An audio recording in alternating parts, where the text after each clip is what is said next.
Hello दोस्तों, स्वागत है आप सबका इस अधूरी सी खूनी चुड़ैल की कहानी में। रूपा की शादी हुए एक ही महीना हुआ था। उसके ससुराल में बस एक सास थी और उसका पति था। तो शादी के बाद से ही घर की सारी जिम्मेदारी रूपा पर आ गई। दूध सी गोरी और तीखे नाक नक्श वाली रूपा किसी का भी मन मोह लेती थी। रूपा जितनी सुंदर थी उतनी ही गुणी भी थी। घर के काम धाम से लेकर सिलाई कढ़ाई बुनाई भी उसे बखूबी आते थे। यही कारण था कि भोला को रूपा एक ही नजर में पसंद आ गई थी। रूपा अभी यौवन के प्रथम चरण में थी। कुछ ऊंच नीच ना हो जाए इसलिए बूढ़े बाप ने जवान होते ही उसकी शादी कर दी।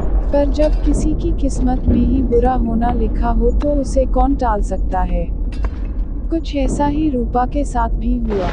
उसका गोरा बदन और कमसिन जवानी ही उसके दुश्मन बन गए। उसका पानी लेने जाना उसके लिए मुसीबत बन गया। उसका यौवन और सुंदरता उसके लिए अभिशाप बन गए। लेकिन कैसे? ऐसा क्या हुआ रूप के साथ? बात उन दिनों की है जब रूपा गांव की औरतों के साथ पानी लेने जा रही थी। उन दिनों घर घर पानी की व्यवस्था नहीं थी। गांव की औरतें पास के ही कुएं से पानी लाती थीं। रूपा भी भोला के जाने के बाद पानी का मटका लेके आसपास की औरतों के साथ पानी लेने निकली। क्यों री? भोला की बहू, घर में सब ठीक तो है? तारांकन तारांकन तारांकन तारांकन तारांकन। हाँ चाची, रूपा घूंघट से ही बोलती है। सुना है तेरा पति परदेश जा रहा है। हाँ चाची, तो कैसे अब रातों को नींद आएगी? चाची ने मजा लेते हुए कहा। रूपा को पता था कि चाची मजाक कर रही है इसलिए वो चुप रही। करवटें बदलते रात गुजरेगी अब तो चाची, रामू की बहू बोली। अरे हम आ जाएगी रात में चाची, रूपा तू बस इशारा कर देना, दूसरी औरत ने कहा। हाँ, और फिर जो अम्मा ने रात दोनों को साथ पकड़ लिया तो अगले दिन नई खबर उड़ जाएगी। लाली ने कुएं से पानी खींचते हुए कहा। अरे हटो भी चाची, क्यों मजाक करती हो? रूपा ने अपनी मटकी को अपने सर पर रखते हुए कहा तो चाची हंसते हुए उससे लिपट के बोली, अरे रूपा रानी, मैं तो मजाक कर रही थी, बुरा क्यों मानती है? नहीं चाची, कैसी बात करती हो? मैंने आज तक तुम्हारी किसी बात का बुरा माना है क्या जो अब मानूंगी?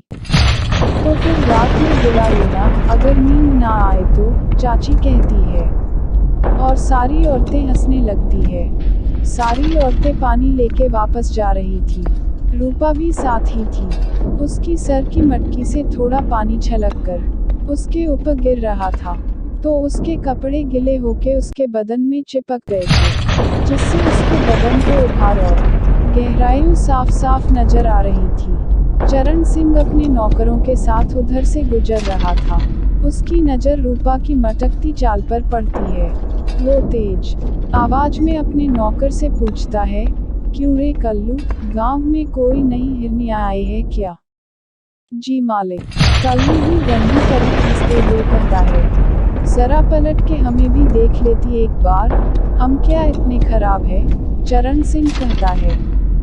रूपा और बाकी औरतें जो चरण सिंह की बात सुन रही थी, गुस्से वाली नजरों से उसे देखती है, लेकिन किसी में भी इतनी हिम्मत ना थी कि वो चरण सिंह को जवाब दे सकती, क्योंकि सबको पता था कि चरण सिंह उस गांव के जमींदार का बेटा है और बिगड़ा हुआ है। उसके मुंह लगना मतलब मुसीबत को न्योता देना है। चरण सिंह ने कई बार दारू पी के लोगों के कत्ल किए थे, पर पुलिस उसे पकड़ने से डरती थी, इसलिए चरण सिंह को और हिम्मत मिल गई थी। आए दिन वो गांव की लड़कियों को औरतों को छेड़ता था, जिसे मन करता उठा ले जाता था।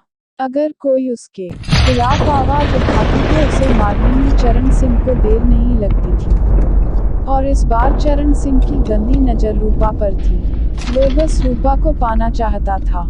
कैसे बचेगी रूपा चरण सिंह की गंदी नजरों से? क्या चरण सिंह अपने गंदे इरादों में साल होगा?